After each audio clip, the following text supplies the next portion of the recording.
We've got Lex, the Targaryen, the Khaleesi of the Andals. She is here because her show came out on Sunday and I didn't get a chance to help her review it because I was sick. A Knight of the Seven Kingdoms. And I'm going to let her take the floor first because I want to hear her overall thoughts and get some names of some of these people that I'm trying to remember. Lex, A Knight of the Seven Kingdoms. What did you think about the first episode? I was so very pleased. I thought it was awesome. It's gonna be a very cute tale. Like I said, from the beginning, I really got a feeling of Arya and the Hound type of vibes, like where it's cute but funny. One of them is just tolerating the other one. They don't really want to like them, but they end up learning to care about them. It's gonna be a nice tale, and like even meeting Dunk, like you feel bad for him. He was an abused kid that learned to basically love his captor. If you want to be honest, the Theon Greyjoy syndrome, like when you're a ward of somebody, like you are basically up under them, and depending on the circumstances. But from my understanding, I could be wrong. I think he was sold to him, or he was up under, and whatever the case may be. We saw that he used to get slapped all the time, like the guy would belittle him all the time, and he just wanted to grow up and be a knight. And here comes sweet little egg, you know what I mean? And to give the lineage, the egg that we see in the show, the bald-headed little child is going to grow up to be the Mad King's grandfather, meaning that is Daenerys' great grandfather. John as well. That is Mm. Daenerys, John, and Rhaegar's great grandfather. So it's pretty close to Game of Thrones and a little bit after House of the Dragon. So it's perfectly in between. But we have heard these characters mentioned several times. So, I mean, everybody should know how this story is going to end. But, I mean, we'll take it step by step if you don't. But you should catch up because we spoil stuff over here.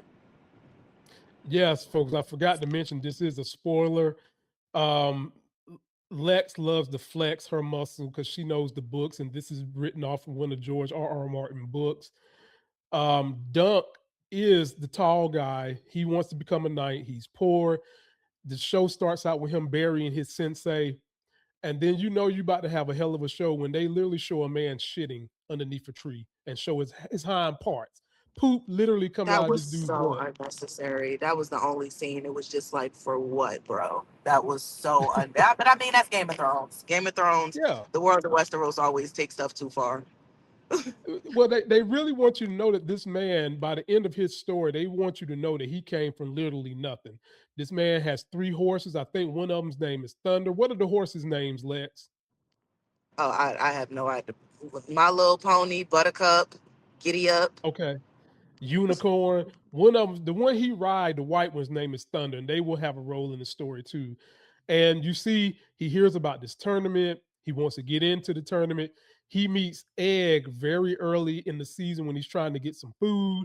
Learns that Egg is basically being abducted. Basically, he was basically abducted. Egg wants to come with him. Now, what we don't know until later on is Egg is very, very smart, very cunning, very smart. And later on, Ed gives him his real name. Instead of being Dunk, he says, "You will be Sir Duncan." Sir Duncan. And he calls himself Duncan the Tall at that point at the end. But in between, as he's trying to get in this tournament, he's going having to get basically the rights from someone who's a higher authority so that he can get some money together to get the things he needs to get into the tournament. And then he winds up linking up with this one Baratheon, one of my favorite names on the show. Where's that picture of Mr. Baratheon? So Lex can. Okay, well, Lex, this is not the Baratheon, but who's this dude and what's his backstory?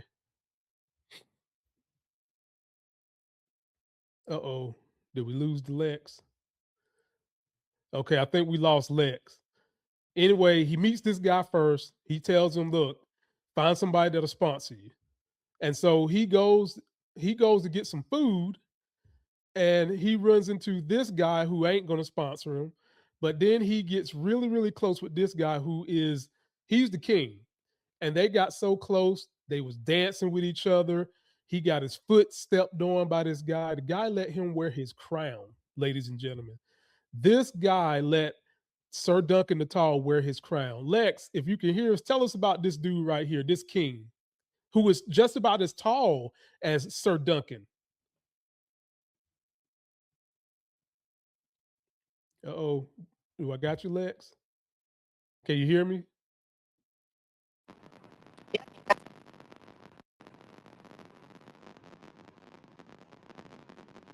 Who is this dude?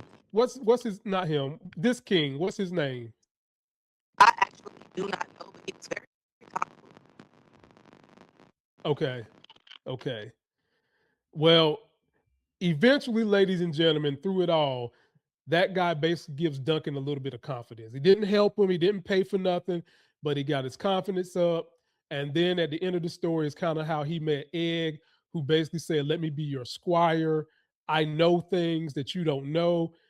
Basically, he showed off how intelligent he is and how he can have something to offer to this journey of Sir Duncan the Tall becoming a knight. Real cool Easter egg, ladies and gentlemen. Sir Duncan the Tall. Who else do y'all remember from Game of Thrones that was really, really tall? Brienne, my girl Brienne. They are related. And you will get the rest of that story as it goes. Overall, my impressions of this first episode, if you're someone who just got into Game of Thrones and you started watching this before you watch anything else, you're probably not going to be all that thrilled. But for people who have watched Game of Thrones and all the associated shows, we know that sometimes they give you slow burn shows to get that booty ready for the real trauma that's to come. And so if you're a fan of this, if you already watched all the Game of Thrones stuff, you was probably pretty happy with this. But if you're just getting started and you turned this on, you probably was bored with this first episode. And I would tell you to keep on going through it.